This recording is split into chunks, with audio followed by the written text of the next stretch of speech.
We had over 500, I think ultimately about 700 coaches respond to the survey. So that's a pretty decent sample size. Sure. Not enormous, but way bigger than small.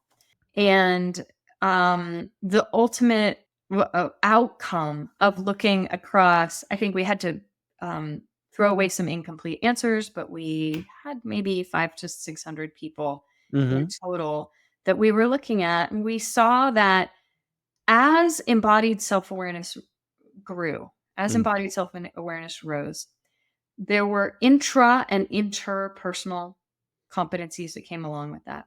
Okay. Inside the self, we saw flourishing grow. We saw resilience and adaptability grow. So these Mm. are just personal competencies. Yep. Flourishing is not an emotional and social intelligence competency, but it's something that I've seen over and over in my practice, and it came up a lot in the more open ended research. I see. Included that.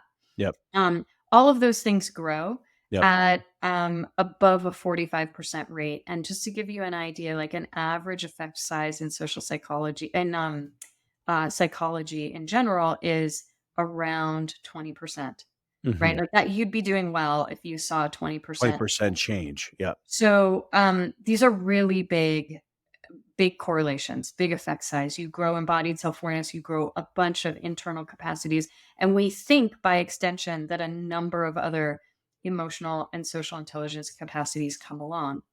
In The addition. interpersonal Mhm. outcomes, there were three specific things that I Mhm. studied: empathy, Mm.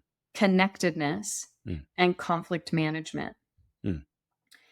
Again, all of those came along with growth in embodied self awareness,